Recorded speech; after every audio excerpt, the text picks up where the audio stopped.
Assalamualaikum warahmatullahi wabarakatuh. Yang terhormat Ibu Helma Maraliza, SEI, MESY, selaku dosen pengampu mata kuliah arbitrase dan penyelesaian sengketa. Sebelumnya, perkenalkan, saya Herwana Aprilia Gayanti dengan NPM 1921030412, kelas H Hukum Ekonomi Syariah, semester 4. Di sini saya akan menjelaskan apa itu arbitrase dan alternatif penyelesaian sengketa. Dalam Undang-Undang Republik Indonesia Nomor 30 Tahun 1999 tentang arbitrase dan alternatif penyelesaian sengketa disebutkan bahwa yang pertama, arbitrase merupakan cara penyelesaian suatu sengketa perdata di luar peradilan umum yang didasarkan pada perjanjian arbitrase yang dibuat secara tertulis oleh para pihak yang bersengketa. Lalu, alternatif penyelesaian sengketa adalah lembaga penyelesaian sengketa atau beda pendapat melalui prosedur yang disepakati para pihak, yakni penyelesaian di luar pengadilan dengan cara konsultasi, negosiasi, mediasi, konsiliasi, atau penilaian ahli. Selanjutnya, saya akan menjelaskan sedikit dari materi mata kuliah arbitrase dan alternatif penyelesaian sengketa. Yang pertama ada arbitrase. Di Indonesia, arbitrase sudah dikenal oleh masyarakat sebagai salah satu alternatif penyelesaian sengketa melalui jalur non-litigasi. Arbitrase adalah cara penyelesaian suatu sengketa perdata di luar peradilan umum yang didasarkan pada perjanjian arbitrase yang dibuat secara tertulis oleh para pihak yang bersengketa. Yang membedakan pengadilan dengan arbitrase adalah jalur pengadilan menggunakan satu peradilan permanen atau standing court, sedangkan arbitrase menggunakan forum tribunal yang dibentuk khusus untuk kegiatan tersebut. Adapun putusan arbitrase bersifat final yang mempunyai kekuatan hukum tetap dan mengikat para pihak. Yang dimaksud dengan bersikap final adalah bahwa putusan arbitrase tidak dapat diajukan banding, kasasi, dan peninjauan kembali.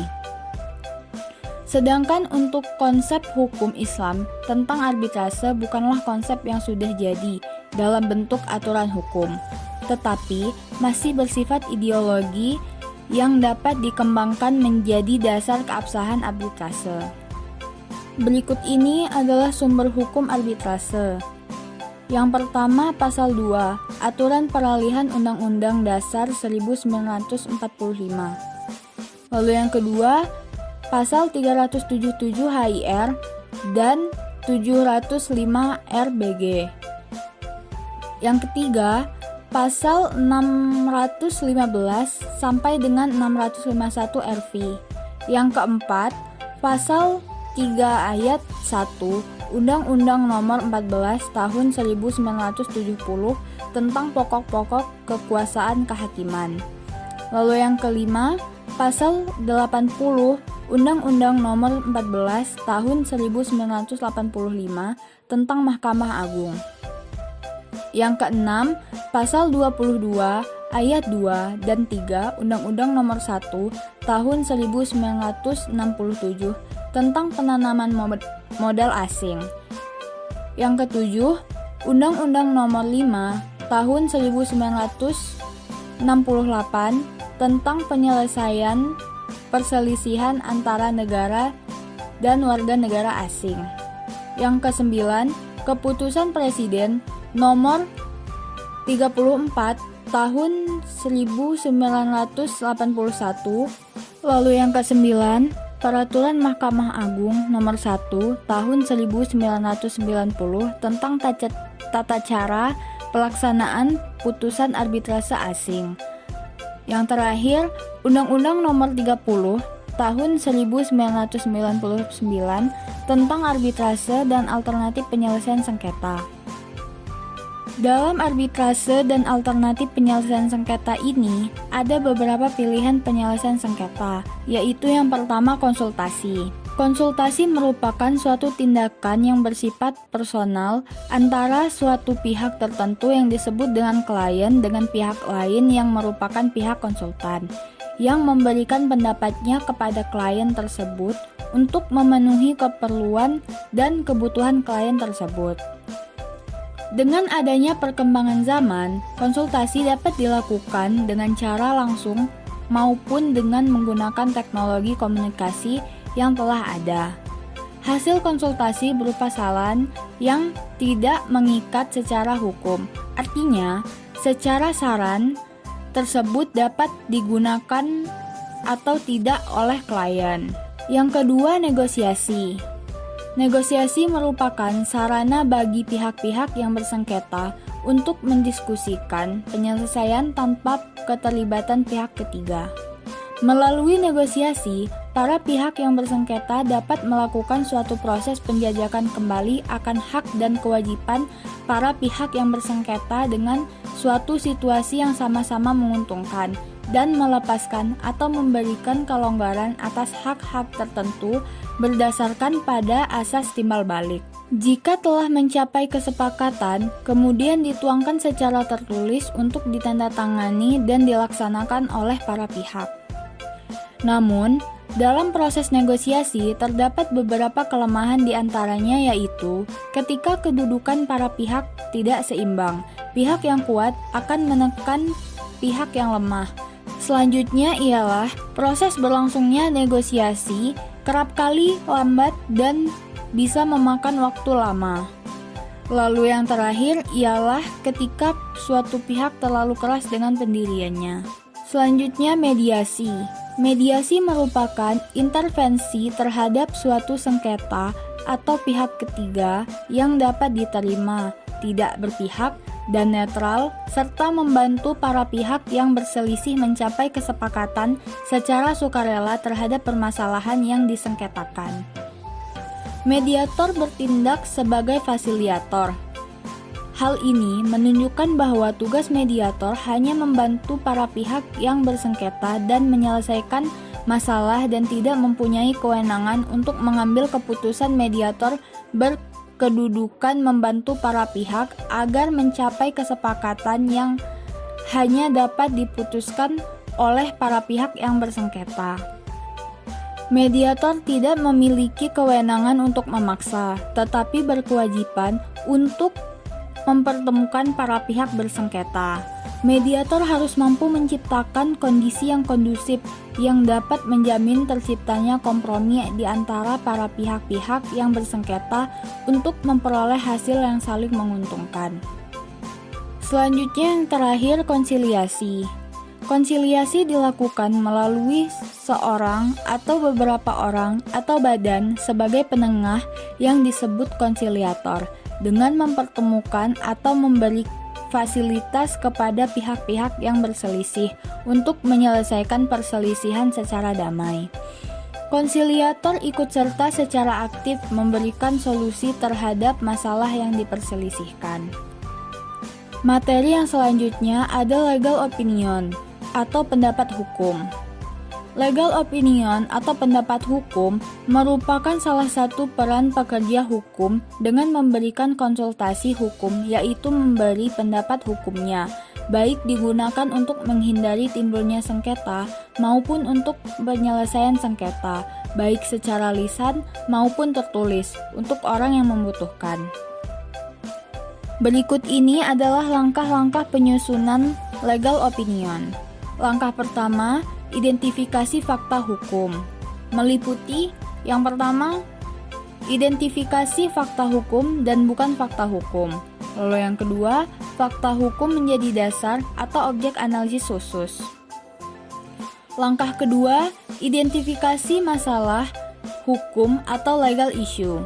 Meliputi yang pertama, identifikasi seluruh permasalahan hukum.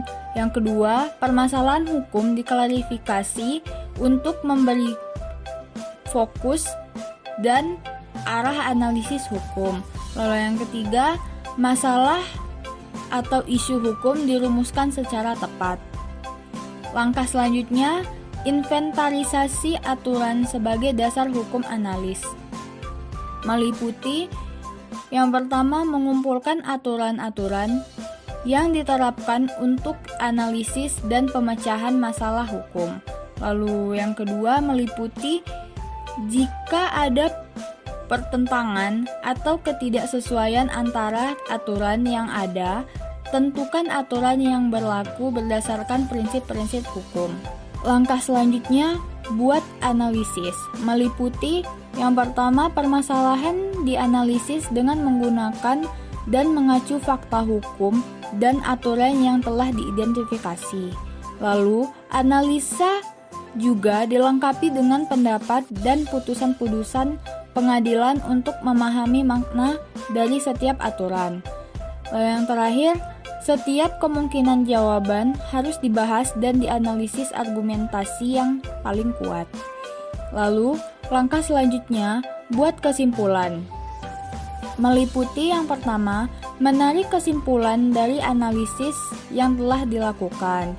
Kemudian yang kedua, kesimpulan harus menjawab pertanyaan permasalahan hukum bertentangan atau tidak, diperbolehkan atau tidak, berdasarkan hukum atau tidak. Yang ketiga, kesimpulan tentang posisi klien. Lalu yang keempat, rumuskan sejumlah rekomendasi yang harus dilakukan klien. Lalu yang kelima, merumuskan rekomendasi strategi yang bisa dijalankan dalam penanganan perkara ke depan. Yang terakhir, harus dihindari memberikan janji-janji. Legal opinion memiliki kedudukan penting, yaitu sebagai dasar pemikiran yang diungkapkan oleh para sarjana dan ahli hukum dalam hal perkembangan hukum. Artinya, legal opinion merupakan sumber hukum yang bisa dikategorikan sebagai doktrin dan akan mempunyai kekuatan hukum mengikat janji jika menjadi putusan hakim. Lalu materi yang terakhir adalah eksekusi putusan arbitrase dan ADR. Menurut M. Yahya Harahap, eksekusi adalah pelaksanaan secara paksa putusan pengadilan dengan bantuan kekuatan umum apabila pihak yang kalah tidak mau menjalankan secara sukarela. R. Subekti mengatakan eksekusi adalah upaya dari pihak yang dimenangkan oleh putusan guna mendapatkan yang menjadi haknya dengan bantuan kekuatan hukum, memaksa pihak yang dikalahkan untuk melaksanakan bunyi putusan. Berikut ini dasar hukum eksekusi. Yang pertama, pasal 195 sampai pada pasal 208 dan 224 HIR atau pasal 206 sampai 240 dan 258 RBG. Yang kedua, pasal 225 HIR atau pasal 259 RBG yang mengatur eksekusi tentang putusan pengadilan yang menghukum tergugat untuk melakukan suatu perbuatan tertentu. Lalu yang ketiga, pasal 180 HIR atau pasal 191 RBG yang mengatur pelaksanaan putusan secara serta-merta. Yang keempat, pasal 1198 KUH Perdata yang menyatakan bahwa hipotek merupakan hak kebendaan yang tetap melekat di atas benda hipotek di tangan siapa benda itu berada. Lalu yang terakhir, Peraturan Lelang Nomor 189 Tahun 1908. Sekian penjelasan dari saya mengenai beberapa materi yang ada dalam mata kuliah arbitrase dan alternatif penyelesaian sengketa. Terima kasih. Wassalamualaikum warahmatullahi wabarakatuh.